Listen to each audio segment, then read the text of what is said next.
Hi. So before I start, let me mind my time. I just want to say thank you for what this experience has been over the last 2 days. I come representing sort of a different sector of a new term that I've learned, social practice, which I'm fascinated by.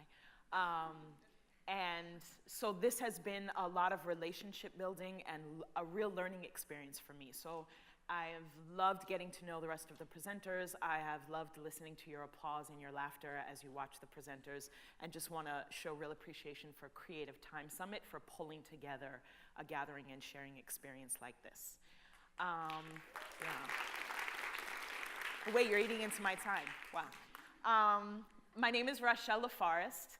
I have the privilege and honor of being the executive director of a national alliance called Right to the City Alliance.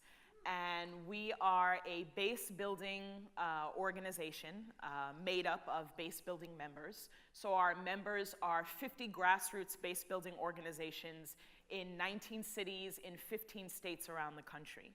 And part of why this has been fascinating and learning is that we come to this from a different viewpoint. We are essentially the boots on the ground, right? So for today, when I thought about, resistors, what does it mean?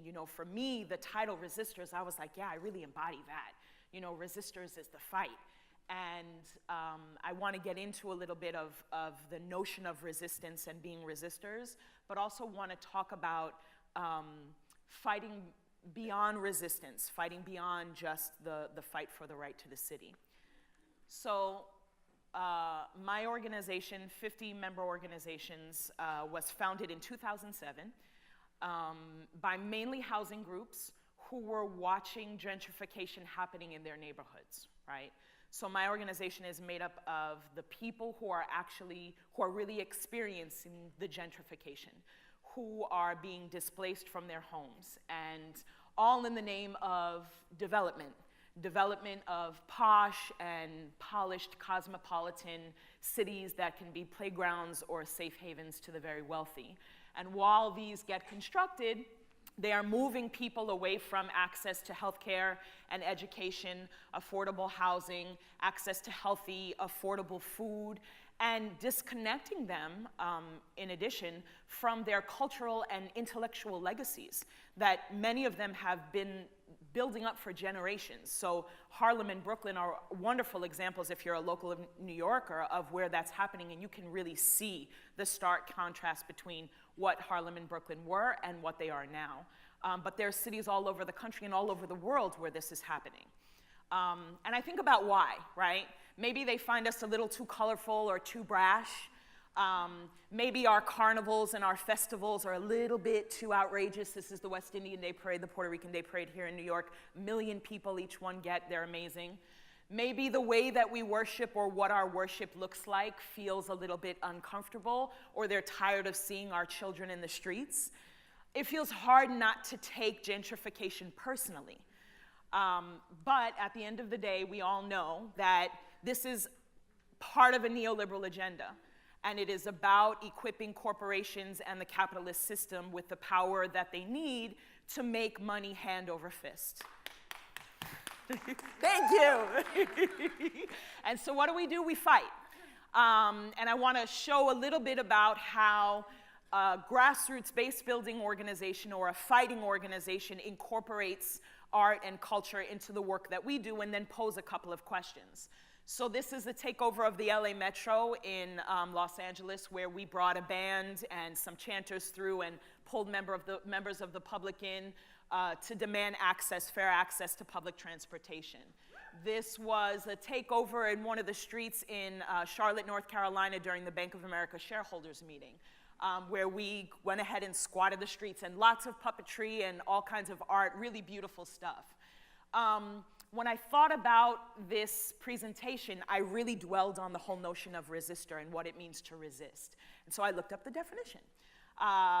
The verb usage, 14th century from Old English, to hold against to stand against, to act in opposition to withstand, and the root against, right? And I found that, yeah, that's my connotation of resistance. That's what I think about. I think about the fight, where we went to Charlotte and we had Miss 99% have a theater boxing match against Brian Bing Banks Moynihan, from the CEO of Bank of America. And though he knocked her down a few times and she was weary with battle, she had her little float like a butterfly, sting like a bee mojo, and she came back and was our victorious champion. This is an example of how we've incorporated art and theater into our work. When I went a little bit deeper in terms of the definition, there was meat to it that I liked even better. To resist infection or resist spoilage, and it made me think about us resisting the spoilage of capitalism or the infection of greed. And the noun I really loved, a substance that prevents or inhibits some effect from taking place as a coating on a surface of a metallic printing plate that prevents or inhibits corrosion of the metal by acid. And that notion of resistance is what I really loved, preventative. And it speaks back to the mission of Right to the City, not only to be a reform, battling organization, but also work on transformative creation and preventative measures, and really begin to craft the kind of cities that we all deserve and want to live in. So I thought about, how do we put those pieces into play? And we use our families. This is my son, my daughter, and my husband, and our members. And we make sure that we connect their stories to the work that we're moving on. We speak truth to power, and we bring our fight into places where decisions are being made, and we disrupt their process. We show and demonstrate the marriage between corporate America and City Hall, so money and politics, and we reclaim vacant spaces and make them our own again. We make music. That is Right to the City's resident DJ, Mark Swear, who also is my operations manager. And we dance. Now that is not us. We can't dance quite so beautifully, but we also dance. We also laugh, and we love who the hell we want to. And so those are incredible. We nurture our children, and we educate them against all odds. And those are incredible, incredible things that we do. What struck me coming to here were two particular questions that we grapple with. One, how do we move beyond resistance and into transformative creation? And how do we show more and not just tell? And that's where I'm struck by the immense potential between the marriage of this audience and the work that I do.